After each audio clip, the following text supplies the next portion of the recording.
Shalom teman-teman semua, selamat berjumpa di Kones Channel. Di channel ini Anda akan mendengarkan, bahkan menyaksikan di video-video yang kami akan sajikan, video-video yang terbaik yang akan mengubah hidup Anda dan juga paradigma Anda. Selamat menyaksikan.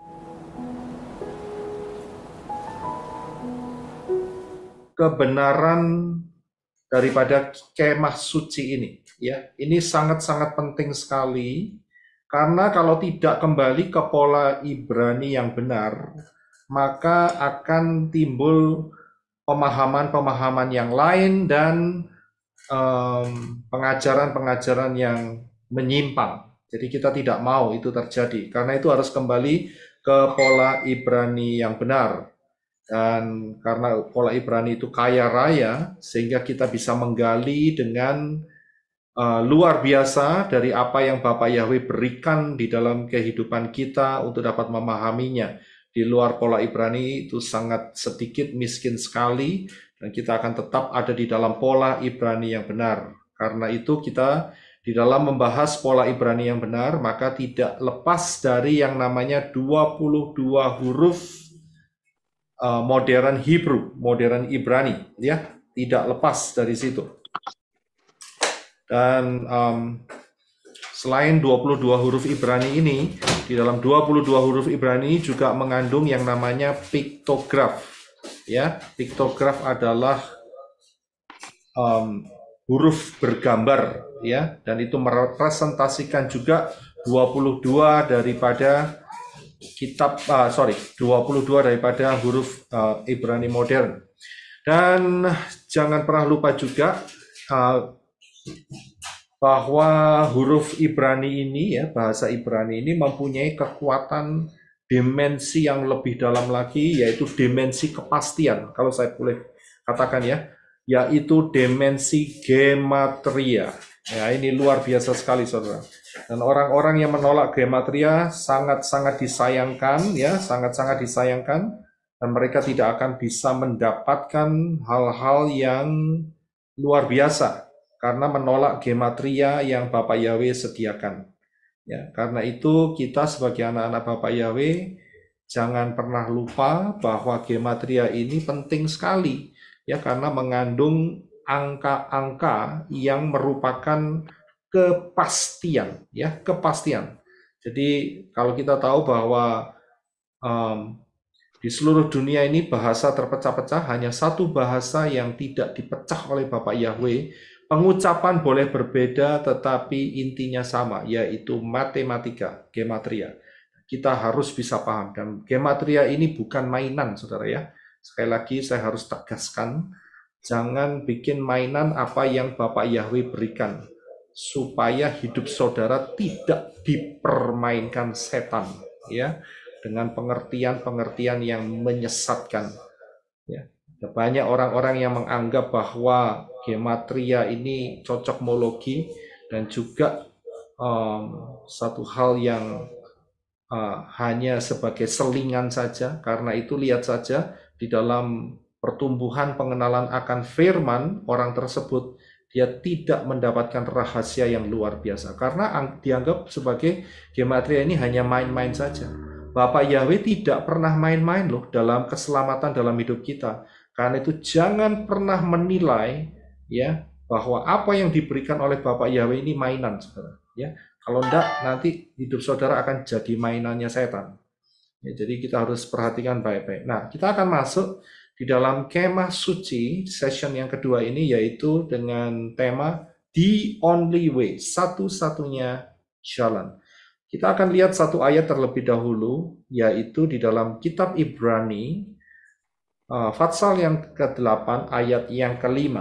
Ibrani 8 ayat yang ke-5. Bisa minta tolong Henok bisa membacakan untuk kita. Terima kasih.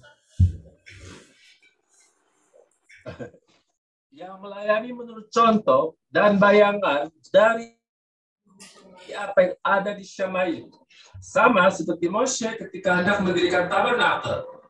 Ia diberi perintah, perhatikanlah agar engkau membuat semuanya itu menurut contoh yang telah diperlihatkan kepadamu di atas. Iya, terima kasih. ya, ayat ini adalah ayat dasar di mana kita mengetahui bagaimana cara Bapa Yahweh, ya, untuk menyuruh daripada Moshe untuk membangun tabernakel, yaitu dengan melihat contoh yang ditunjukkan di atas gunung. Nah, saat di atas gunung itu, ya, Moshe itu melihat yang namanya rumah abadi, yaitu Shamayim, ya, rumah abadi Shamayim. Nah, rumah abadi ini, ya, yang dilihat oleh Moshe dan itu dituliskan di dalam gulungan yang dia bawa, ya, dan kemudian dia bikin, ya, dia bikin sesuai dengan apa yang diperlihatkan. Kita lihat dari ayat yang tadi. Jadi Moshe itu mencontoh apa saja yang ada di Shamayim, yang dia lihat di atas gunung itu. Karena itu dia mendirikan untuk yang di bumi, yang dia lihat itu adalah tabernakel, ya, adalah kemah suci ini, ya, dwelling, ya, tempat berdiam, mishkan. Ya, jadi saudara bisa melihat kalau Moshe lihat rumah abadi Shamayim, tetapi yang dia lakukan di bumi ini, di dalam perjalanannya masuk ke dalam tanah Kanaan, menuju ke tanah Kanaan, keluar dari Misraim, Mesir, dia membangun yang namanya tabernakel. Ya, karena itu, kalau yang dilihat oleh Moshe itu adalah rumah abadi, dan yang dibangun itu adalah kemah suci, tabernakel, ya, bentuknya kemah. Nah, ini ada maknanya, saudara, ya. Bukannya suatu hal yang membingungkan atau sulit untuk dimengerti, tetapi ini mempunyai makna yang dalam. Kita akan melihat apa itu, ya. Jadi kemah suci yang dibangun oleh Moshe, tabernakel yang dibangun oleh Moshe, itu adalah replika, ya. Perhatikan kata replika. Replika rumah abadi yang ada di Shamayim. Ya, jadi itu adalah replikanya, itu seperti itu. Bagannya itu seperti itu. Kondisinya itu seperti itu. Itu yang Moshe lihat di Shamayim. Nah, kita akan memperhatikan mengenai rumah abadi, tapi sebelum itu saya akan kembali ke 22 huruf Ibrani. 22 huruf Ibrani ini, huruf yang kedua adalah Bet, ya, adalah Bet. Yang pertama Alef, Bet, Gimel, Dalet, bacanya dari kanan, saudara, ya. Nah, huruf kedua itu adalah Bet, dan piktografnya adalah rumah, saudara. Kalau saudara lihat, ya, Bet itu adalah rumah. Nah, kita akan melihat hubungannya dengan rumah abadi Shamayim ini. Kalau saudara perhatikan, apa yang dilihat Moshe adalah rumah, ya, yang di atas gunung, ya. Dia tidak melihat kemah, tetapi rumah. Nah, rumah di dalam bahasa Ibrani itu adalah bayit, ya. Yang sebelah kiri saya sudah tampilkan, bacanya dari kanan, ya, yaitu 3 huruf, saudara. Bet, yod, dan tau, ya. Bayit, bet, yod, dan tau. Nah, Bet itu sendiri yang sebelah kanan, itu piktografnya, tadi saya sudah ulangi katakan bahwa piktografnya itu rumah, ya, rumah, tempat kediaman, rumah. Nah, sekarang pertanyaannya adalah, rumah siapakah ini? Ya, rumah siapakah ini? Nah, untuk menjawab rumah siapakah ini, maka kita akan melihat ada kunci di dalam kata bayit ini, yaitu di mana kuncinya ada di dalam huruf yod dan huruf taf, ya. Nah, kalau kita lihat huruf yod dan taf, kalau kita lihat secara modern Hebrew, kita nggak bisa melihat lebih jelas. Akan tetapi, puji Bapa Yahweh, kita diberi yang namanya piktograf. Itu luar biasa. Yaitu kita bisa melihat yod itu piktografnya adalah tangan, dan kemudian tau adalah 2 ranting yang bersilang, ya, 2 ranting yang bersilang.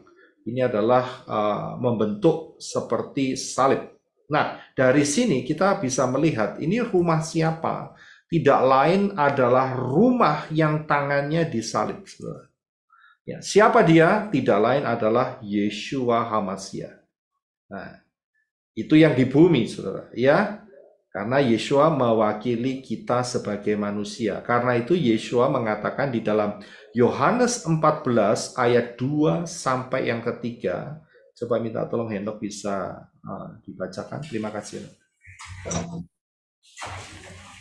Di rumah Bapakku ada banyak tempat tinggal, dan jika tidak, telah aku katakan kepadamu, aku pergi untuk menyediakan tempat bagimu.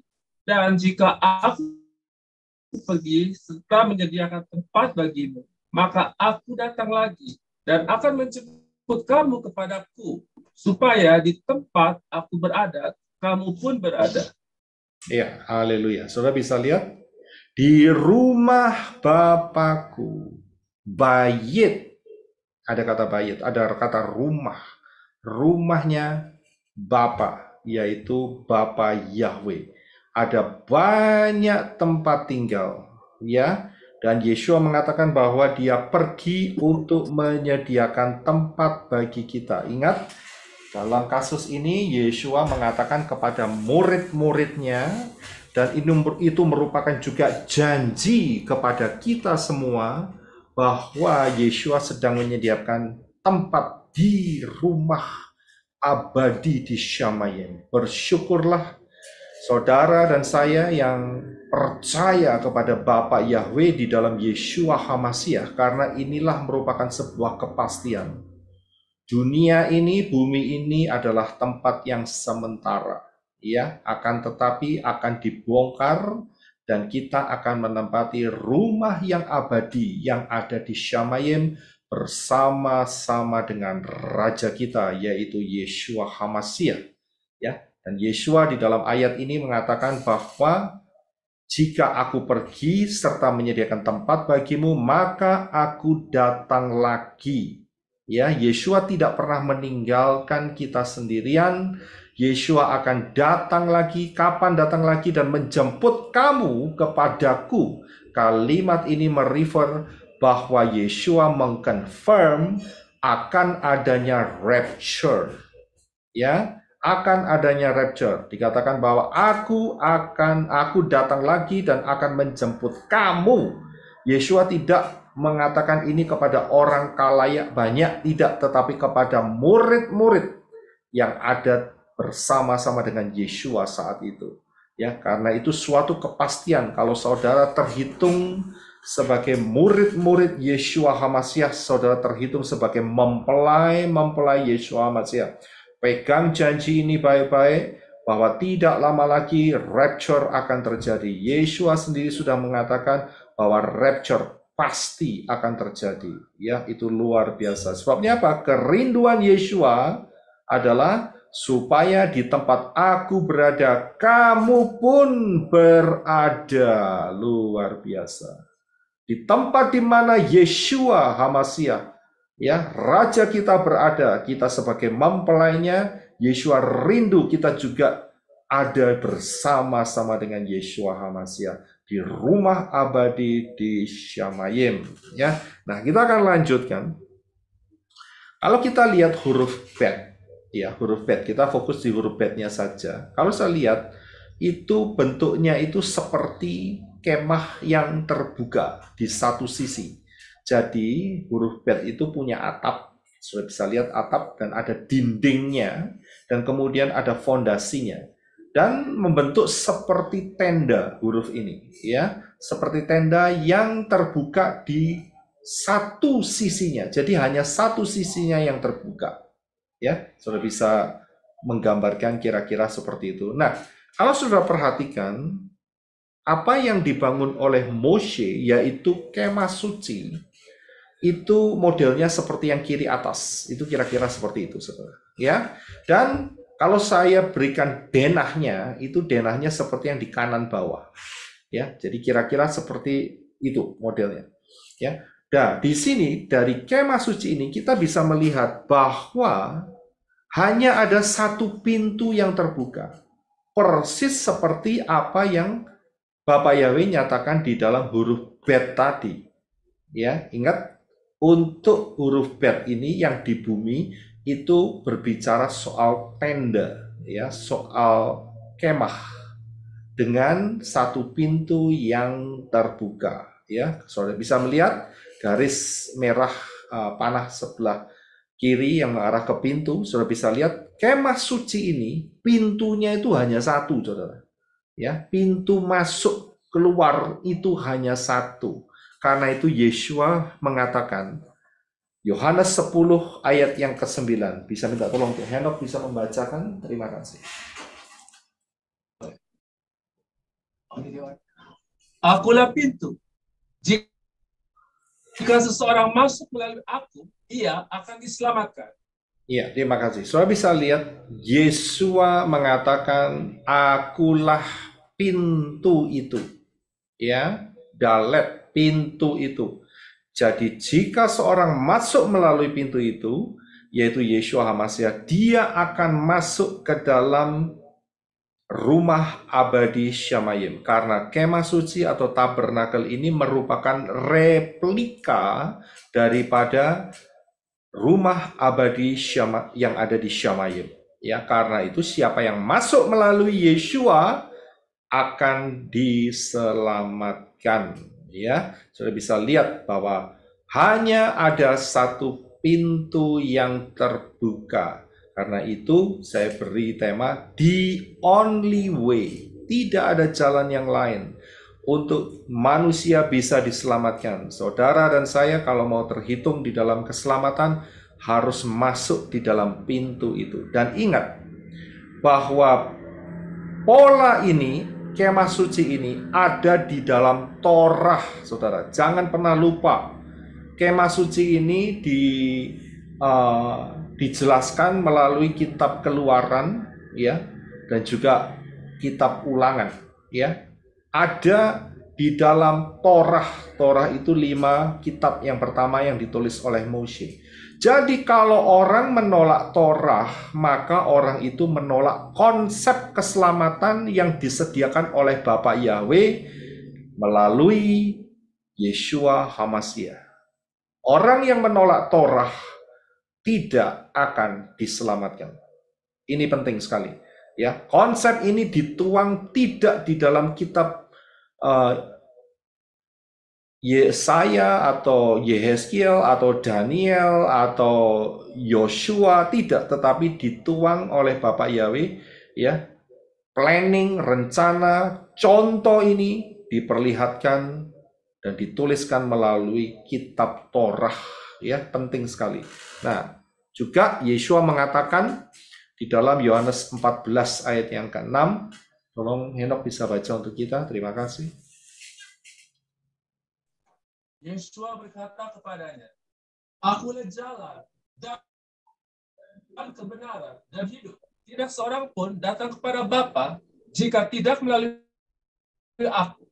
Iya, terima kasih. Saudara bisa melihat di sini, satu-satunya jalan adalah Yeshua.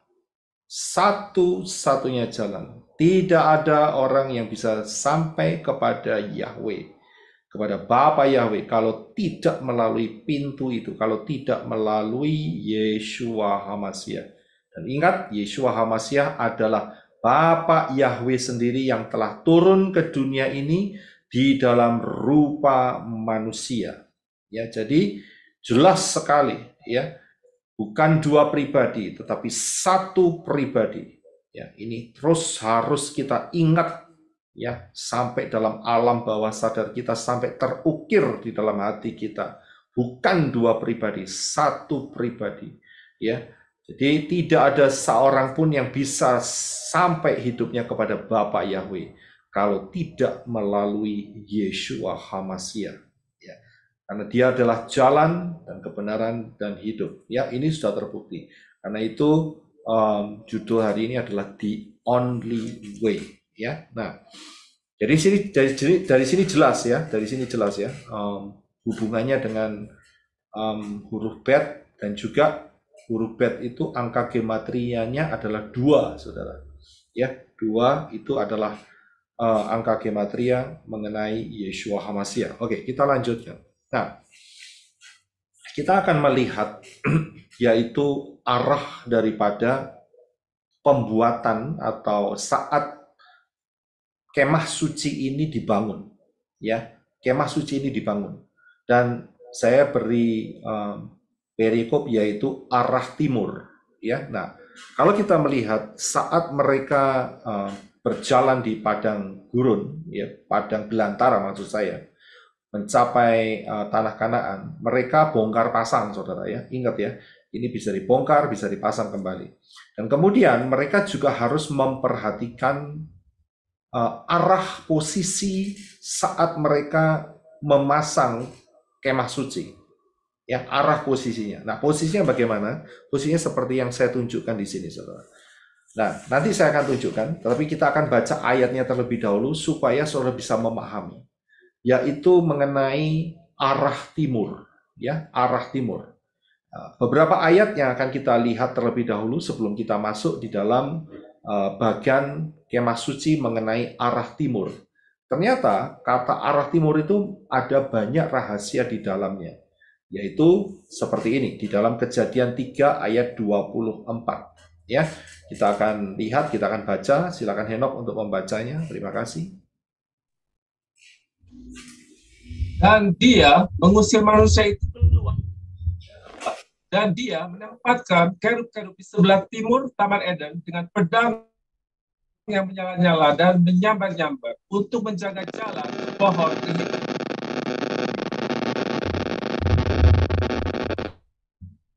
Ya, kalau saudara lihat ayat ini di dalam Kejadian 3:24, bahwa Adam dan Hawa setelah berdosa, mereka dikeluarkan dari Taman Eden. Dan kerub-kerub menjaga Taman Eden itu, ya, dan mereka dikeluarkan dan mereka diarahkan ke sebelah timur, ya. Bapak Yahweh menempatkan kerub-kerub itu di sebelah timur. Di dia mereka diarahkan ke timur. Nah, kita akan lihat ayat yang berikutnya, ya. Kita akan lihat berikutnya yaitu di dalam Kejadian 4:16. Di sini juga ada kata timur. Silakan Henok untuk baca. Dan Kain pergi dari hadapan Yahweh dan menetap di tanah Nod di sebelah timur. Ya, terima kasih. Jadi tadi Adam dan Hawa sudah dipagari jalannya untuk tidak bisa masuk ke Taman Eden, dikasih yang namanya kerub yang berjaga di sebelah timur, berarti dia diarahkan ke timur, dan kemudian saat Kain diarahkan ke timurnya lagi, saudara. Ya, ditulis bahwa Kain menetap di tanah Nod di sebelah timur Eden, ya, di sebelah timur daripada Eden, Taman Eden atau tanah Eden ini. Nah, ini di sini juga kita lihat ada kata timur lagi. Ya, sekali lagi ada satu ayat yang mengenai masalah timur, yaitu di dalam Kejadian 11 ayat 2. Ya, silakan Henok. Dan terjadilah dalam perjalanan mereka dari ke timur, dan mereka menemukan lembah di tanah Sinear, maka menetapkan mereka di sana. Dan mereka berkata, marilah kita membangun bagi kita sebuah kota dan sebuah menara dan puncaknya di langit, dan membuat bagi kita suatu nama, supaya kita jangan tercerai-berai ke seluruh. Ya, terima kasih. Saudara bisa lihat, setelah air bah kering, maka manusia ke arah timur lagi, saudara. Ya, dan di timur mereka menemukan suatu daerah yang rata, dan mereka mempunyai inisiatif untuk membangun menara yang puncaknya sampai ke langit. Saudara tahu dari peristiwa ini, maka bahasa di dunia dipecah semua oleh Bapak Yahweh, karena ini merupakan sebuah portal, ya, dan ini merupakan sebuah perlawanan manusia terhadap Bapak Yahweh. Dan Bapak Yahweh memporak-porandakan dengan cara bahasa manusia yang saat itu adalah satu kemudian dipecah sehingga saudara bisa melihat hasilnya hari ini. Tapi ada satu bahasa yang tidak dipecah, yaitu bahasa gematria, yaitu matematika. Itu luar biasa. Ya. Nah, disinilah kita lihat ada kata timur lagi. Mengapa timur? Ya, kita akan perhatikan melalui bagan daripada kemah suci. Saudara bisa lihat, ini bagian kemah suci, ya. Di pintu, ya, kalau tadi kita akan lihat ada pintu ya, pintu masuk. Itu arahnya ke timur, saudara. Ya, jadi pintu itu arahnya harus ke arah timur. Nah, kalau di barat itu berarti orang itu masuk ke dalam kemah suci. Tetapi kalau dia ke arah timur berarti dia keluar kemah suci. Ya, pahami di sini. Nah, kalau saudara melihat di barat itu ada yang namanya satu tempat yang terlindungi daripada denah kemah suci tabernakel ini, yaitu tempat yang paling dalam yang namanya ruang maha kudus, ya, ruang maha kudus. Dan di situ terletak satu benda yang disebut sebagai the Ark of Covenant atau tabut perjanjian. Ya, nanti kita akan sampai di situ. Tapi saudara terima dulu untuk masalah kompas ini, saudara, masalah arah ini. Jadi saudara bisa lihat di tempat yang paling dalam di sebelah barat, maka disitulah ada satu-satunya benda yang Bapak Yahweh taruh di situ, yaitu tabut perjanjian, the Ark of Covenant, ya, ruang maha kudus. Nah, sedangkan kalau di sebelah timur, ya, daripada tabut perjanjian ini, maka akan ketemu yang namanya pintu masuk. Ya, karena itu, kalau mengarah ke timur, itu berarti menjauhi tabut perjanjian. Dengan kata lain, kalau ke arah timur, itu sama dengan menjauhi hadirat Bapak Yahweh. Kalau mau mendekat, maka orang itu harus masuk ke barat. Ya, jadi kita bisa paham dalam hal ini. Jadi kalau mau masuk, itu mendekat kepada hadirat Bapak Yahweh, itu harus ke barat. Tetapi kalau ke arah timur, berarti orang itu menjauhi, ya, hadirat Bapak Yahweh. Ya. Nah, dari sini kita bisa melihat persis seperti yang ditulis di dalam kejadian tadi mengenai masalah Kain, bahwa Kain dia meninggalkan hadirat Bapak Yahweh dan menetap di timur. Ya, jadi dia memutuskan untuk tidak dekat dengan Bapak Yahweh, akan tetapi menjauh dari Bapak Yahweh. Ya. Nah, pertanyaan mungkin saudara berpikir, kenapa tidak utara dan selatan? Ya, kenapa tidak utara dan selatan? Kenapa barat dan timur? Ya. Kalau saudara perhatikan, kalau kita ke arah utara, maka kita akan melalui kutub utara, saudara. Dan setelah kita melalui kutub utara, kalau diteruskan, maka ujungnya akan sampai di tempat yang namanya selatan. Ya, kutub selatan. Kutub selatan itu, ingat, itu adalah batas akhir bumi ini. Ya. Nah, dari sini kita bisa melihat bahwa rencana Bapak Yahweh itu luar biasa. Ya, bukan seperti bola voli, akan tetapi bumi ini seperti piringan. Karena apa? Dari barat dan timur, ya, di mana matahari itu yang mengelilingi bumi, ya, arahnya timur dan barat. Kalau orang ke timur terus, dia tidak akan pernah ketemu dengan yang namanya barat. Kalau orang ke barat terus, maka dia tidak akan pernah ketemu dengan timur, saudara.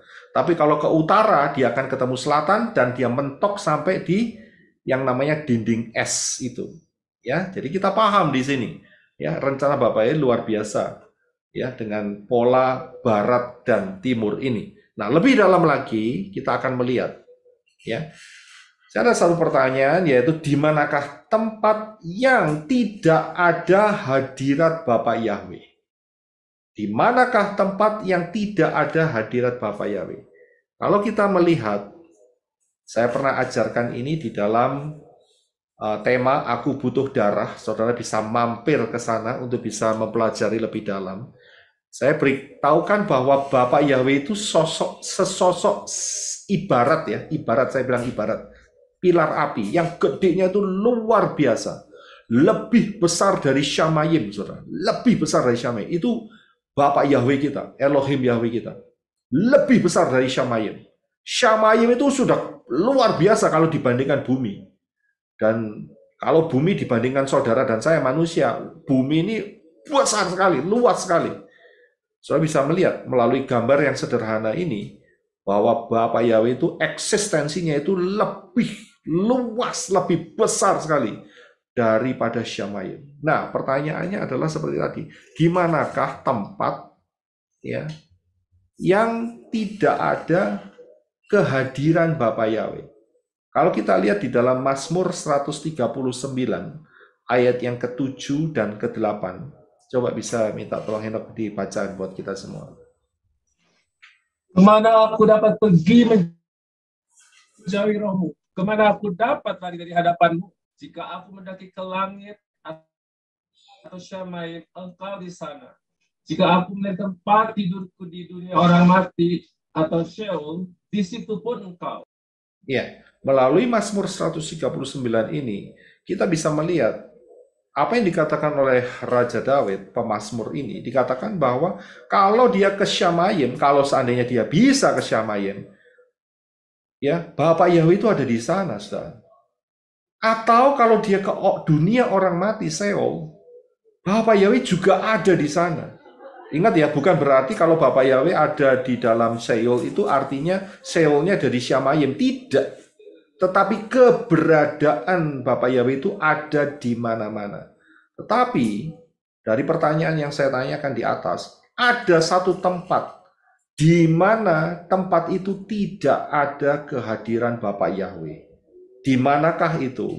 Tidak lain, tempat itu namanya adalah Gehenna, saudara, yaitu lautan api. Mengapa demikian? Ya, mengapa demikian? Lautan api itu satu tempat yang kehadiran Bapak Yahweh tidak ada di sana. Dunia orang mati masih Bapak Yahweh ada kehadiran di sana. Dalam arti kehadirannya menghukum. Tetapi lautan api ini lebih dahsyat daripada Sheol.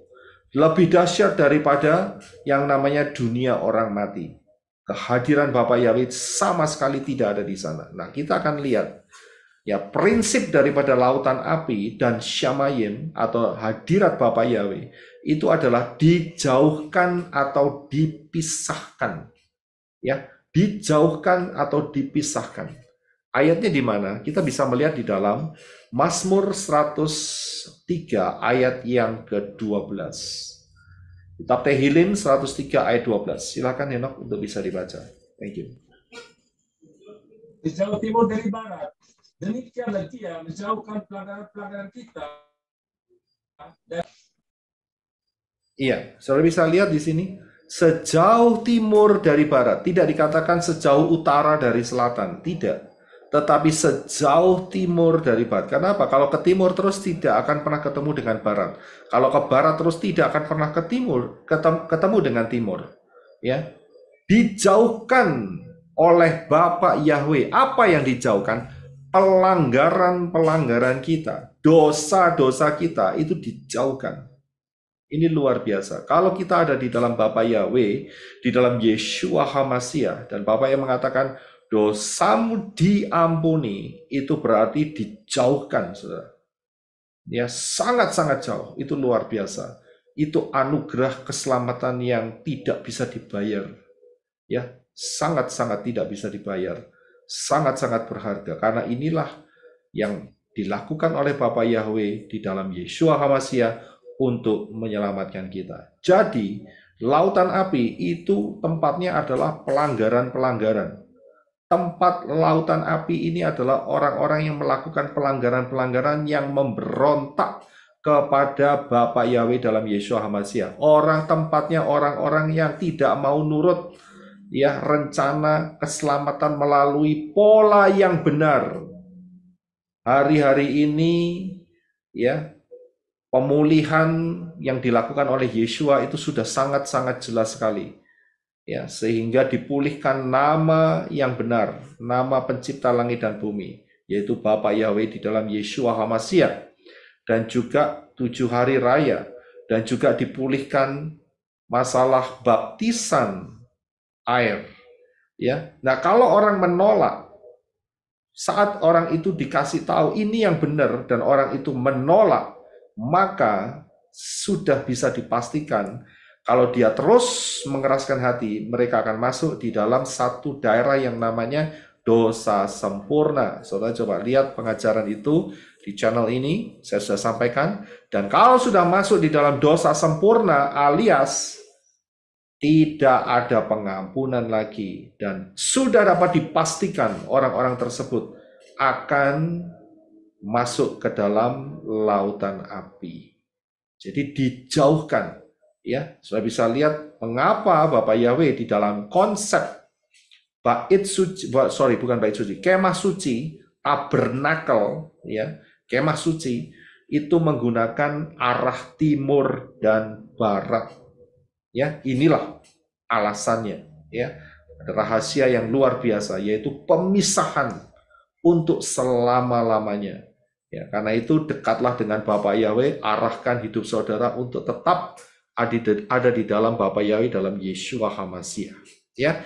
Nah, kalau begitu siapakah kandidat yang akan masuk ke dalam lautan api? Siapakah kandidatnya? Ya, siapakah yang bakal masuk di dalam tempat ini? Ya. Tidak lain adalah orang-orang yang terkecoh, Saudara. Ya, saya beberapa minggu yang lalu sudah menjelaskan mengenai terkecoh. Ya, orang-orang yang terkecoh itu adalah titik awal di mana sudah terjadi penyimpangan di dalam kehidupannya untuk tidak lagi selaras dengan pola yang Bapak Yahweh tetapkan. Pola yang benar yang Bapak Yahweh tetapkan. Karena sudah terkecoh. Ya. Dan kalau dia tidak menyadari bahwa dia terkecoh, maka itu akan diteruskan. Orang itu akan tersesat. Dan kalau sudah tersesat, ya, dan dia tidak sadar, tidak kembali, maka orang itu akan terhilang. Dan kalau sudah tahu, kalau orang terhilang kemana? Tidak lain adalah masuk ke dalam Gehenna, lautan api. Karena itu, jangan terkecoh, saudara. Hosea 4 ayat 6, umatku dibinasakan karena kurang pengetahuan. Oleh karena kamu menolak pengetahuan itu. Ya, ini pernah kita bahas, pernah kita baca. Sudah bisa lebih lengkapnya coba lihat di dalam pengajaran soal terkecoh ini. Kemudian dalam Amsal 14:12, ada jalan yang disangka orang lurus, tapi ujungnya kematian, ujungnya maut, ujungnya binasa. Apa yang dilakukan hidupnya sepanjang hidupnya sia-sia karena ujungnya tidak masuk ke Syamayim. Ya, mereka merasa pede, ya, percaya diri, ya, seolah-olah mereka terselamatkan, tetapi tidak terselamatkan. Kenapa? Karena menolak pengetahuan. Pengetahuan apa? Pengetahuan yang diberikan oleh Bapa Yahweh, yaitu pola yang benar.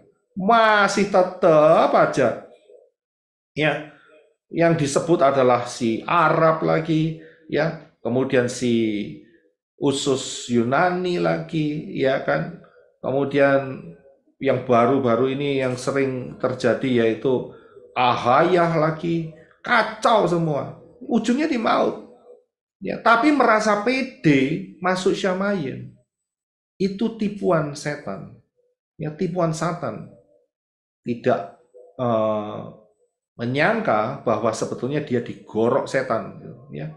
Kemudian Matius 15:14, dan jika orang buta menuntun orang buta, keduanya akan jatuh ke dalam lubang. Lubang yang mana? Ya, lubang Gehenna. Ya, karena apa? Sama-sama butanya. Orang buta nuntun orang buta. Karena itu saudara dalam mempelajari kebenaran firman, jangan mau dituntun oleh gembala-gembala yang buta. Ya, ujungnya ya akan jatuh sendiri di dalam lubang dua-duanya.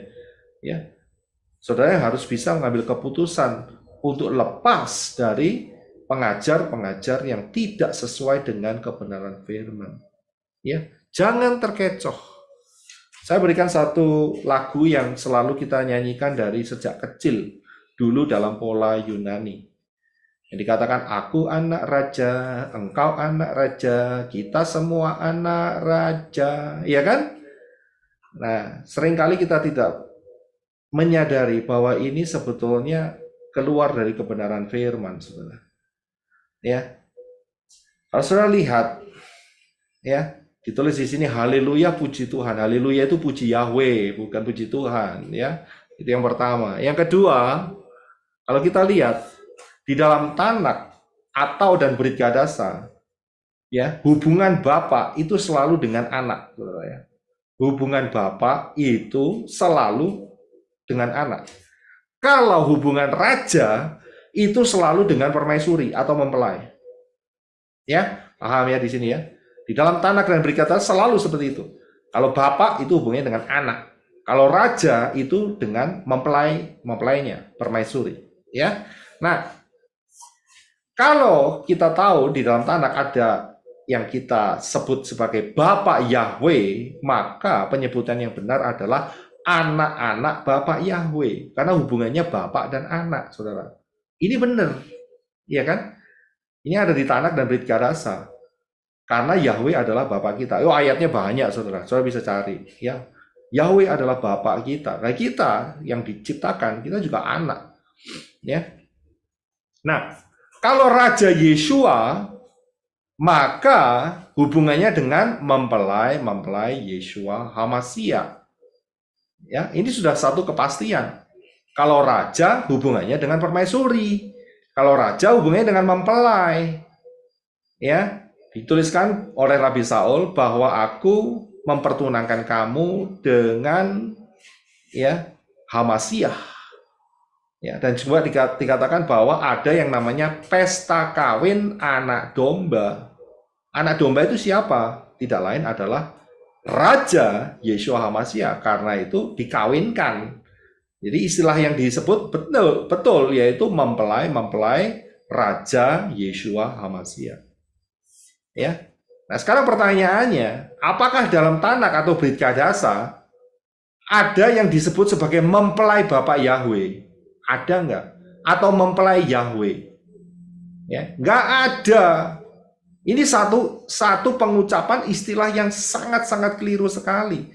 Karena urusan dengan Yahweh itu adalah urusan bapak dan anak, saudara. Anak-anak Bapak Yahweh dan anak-anak Bapak Yahweh. Ya, tidak ada yang disebutkan sebagai mempelai Bapak Yahweh atau mempelai Yahweh. Nggak pernah ada itu yang ada di dalam Tanak dan Brit Gadasa.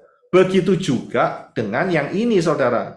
Kalau di dalam Brit Gadasa, kita tahu bahwa Yeshua HaMashiach adalah raja. Dan kita adalah mempelai-mempelainya karena akan ada pesta kawin anak domba. Jadi dalam Brit Gadasa tidak ada penyebutan Bapak Yeshua HaMashiach, itu enggak ada, saudara. Ya, kemudian nanti akan berkembang. Kalau ada Bapak Yeshua HaMashiach, nanti akan muncul anak-anak Bapak Yeshua HaMashiach. Kemudian bisa muncul lagi anak-anak Yeshua HaMashiach. Lah ini kapan ada penulisan seperti ini? Gitu loh. Tidak akan pernah ada karena polanya itu bertentangan dengan firman. Kalau sesuatu yang bertentangan dengan firman, jangan pernah disebutkan, jangan pernah dianggap sebagai konsep kebenaran. Ini adalah sebutan yang menyesatkan. Ya. Nah, kalau sudah tahu itu menyesatkan, jauhi, buang, ya jangan disimpan, jangan dikantongi. Iya kan? Lah buat apa? Kalau sudah tahu itu sesat, kemudian mau diikutin. Ya. Nanti akan disebut anak-anak Bapak Yeshua HaMashiach. Kita adalah anak-anak Bapak Yeshua HaMashiach. Ngawur semua. Ya, gara-gara apa? Ujungnya pertamanya adalah lagu yang tadi itu. Aku anak raja, engkau anak raja. Kita semua anak raja, kacau semua. Ya, kita harus paham dalam hal ini. Nah, ya.